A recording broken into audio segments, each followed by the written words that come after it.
Story time. Hello, everyone. Let me share a story that happened in the city of Homs in Syria, in a neighborhood called Al-Qasir, back in 2001. There was a 17-year-old girl named Sabah. She was a lively and energetic girl. One day, as she was leaving her house, a dog started chasing her. The dog was barking and running after her, causing Sabah to panic. She started running, screaming, and eventually fell to the ground, fainting. When she regained consciousness, her family took her home, concerned about what had happened to her. She seemed to be in shock from the frightening experience. Over time, her complexion turned yellow. She lost her appetite, and her behavior became erratic. Some people in the community, out of ignorance, started spreading rumors that she was possessed by a jinn or affected by demonic forces. They suggested various treatments, including seeking help from a renowned sheikh named Abu Suleiman. Abu Suleiman was known to have a place in the Syrian desert where people sought his help for such matters. So, Sabah's father took her to him for treatment. Upon seeing her, Sheikh Abu Suleiman claimed that she was indeed possessed and needed to undergo an extraction ritual.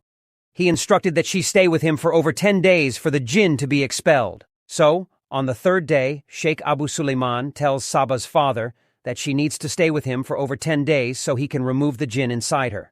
The father tells him that he can't stay any longer and needs to fetch her mother to stay with her because he's got work to do. The sheikh agrees, and the father brings his wife to stay with their daughter. On the fourth day, the sheikh comes in, ties up the daughter like a cross on the floor, strips her, and starts beating her with a branch.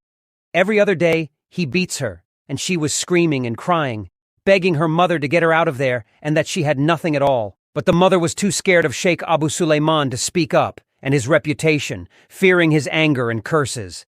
After all, he said that he has the right medicine for her. The situation gets worse as the sheikh started liking the girl and started harassing her. But the mother, being naive and believing in the sheikh's methods, thought it's part of the treatment. She was telling to her daughter, "It's not you talking, but the devil inside of you."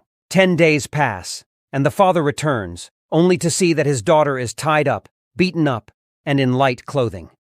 He questions his wife about why their daughter is in such a state, and she defends the sheikh's methods. Angered, the father confronts directly the sheikh, but instead the sheikh realizes he's been caught manipulating them and calls for his assistants to detain him and his daughter.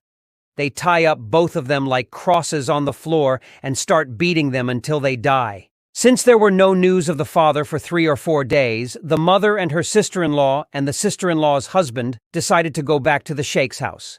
They try to enter, but the assistants stop them. Chaos ensues, and the assistants look for Sheikh Abu Suleiman, but he's nowhere to be found. They later find out that he escaped from the window and left Syria. Since 2001 till this day, no one has heard from Sheikh Abu Suleiman. His assistants, who were actually from the surrounding village, said that he was paying them to work for him, and they also thought he was a legitimate sheikh. But when he left, no one knew anything about him or about his new identity and whereabouts. This tragic story serves as a reminder to beware of charlatans who exploit vulnerable individuals in the name of religion or superstition. Always seek legitimate help and avoid falling prey to false promises and deceitful practices. Stay safe and vigilant.